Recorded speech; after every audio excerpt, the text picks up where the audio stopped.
رحمن یا رحمن ساعدنی یا رحمن. اما التانیث بالتاء فشرطه ان يكون علما كطلحة وكذلك المعنوي كزينب.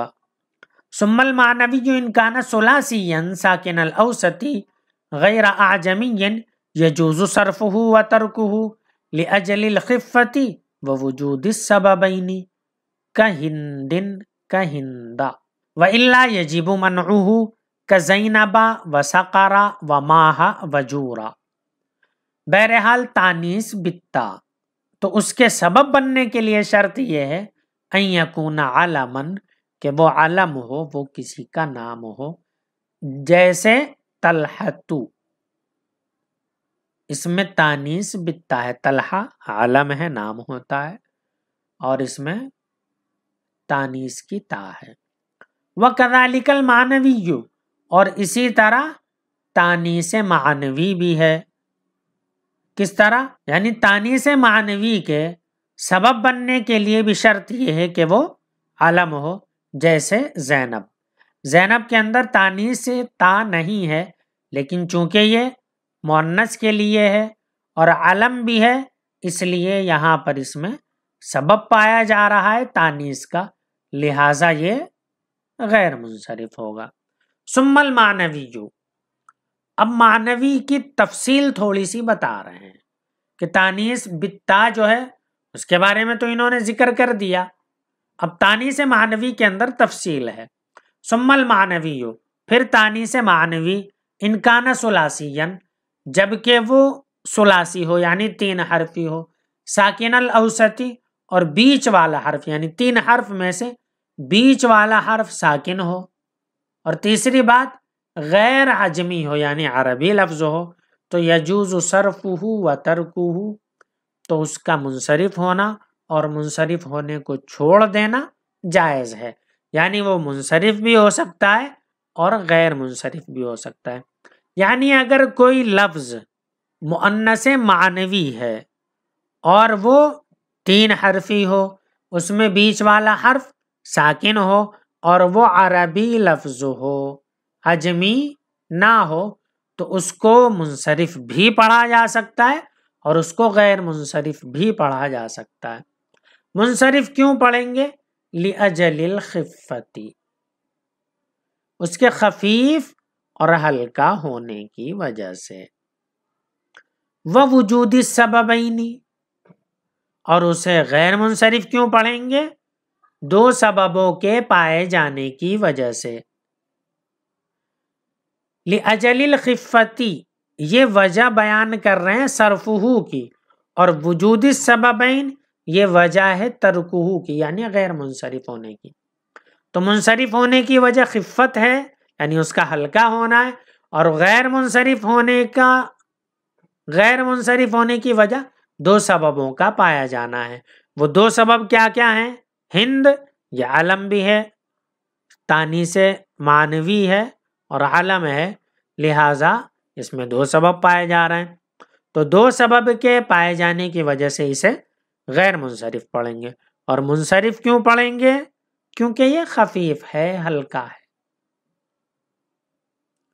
تو جس میں یہ 3 شرطیں یعنی ثلاثی ہو، ساکن الاوسط ہو، غیر عجمی ہو یعنی عربی ہو، تو اس کو منصرف بھی پڑھا جا سکتا ہے اور اس کو غیر منصرف بھی پڑھا جا سکتا ہے.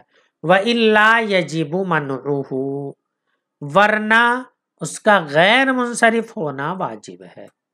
ورنہ کا کیا مطلب؟ یعنی اگر وہ ثلاثی نہ ہو کہ رباعی ہو تو بھی اسے غیر منصرف پڑھا جائے گا. ہاں مان لیتے ہیں وہ ثلاثی ہے لیکن ساکن الاوسط نہیں ہے یعنی بیچ والا حرف ساکن نہیں ہے، تو بھی اسے غیر منصرف پڑھیں گے. مان لیتے ہیں وہ ثلاثی بھی ہے، ساکن الاوسط بھی ہے یعنی بیچ والا حرف ساکن بھی ہے، لیکن وہ عجمی لفظ ہے، تو بھی اسے غیر منصرف پڑھیں گے. ان سب کی مثال دی ہے انہوں نے. مثال کیا دی ہے؟ زینب، یہ کس کی مثال ہے؟ ان کانا ثلاثین، جبکہ وہ ثلاثی ہو. تو یہ مثال کون سی دی ہے؟ جبکہ وہ ثلاثی نہ ہو. ثلاثی نہ ہو تو وہ غیر منصرف ہو جائے گا۔ دوسری انہوں نے شرط بتائی تھی ساکن الاوسط، سقرا اسی کی مثال ہے، یعنی اس کے خلاف کی مثال ہے، اس میں بیچ والا حرف جو قاف ہے وہ متحرک ہے، ساکن نہیں ہے۔ ماہجور، یہ دو مثالیں دی ہیں، یہ کس کی ہیں؟ وہ ثلاثی بھی ہے، ساکن الاوسط بھی ہے اور عجمی بھی ہے۔ اس کی مثال ماہا اور جورا ہے۔ اب تیسری تانیث، والتانیث بالالف المقصورۃ کحبلی والممدودۃ کحمراء ممتنع صرفہما البتۃ۔ اور الف مقصورہ اور الف ممدودہ والی تانیث، ممتنع صرفہما البتۃ، یقینی طور پر ان کا منصرف ہونا ممتنع یعنی ممنوع ہے۔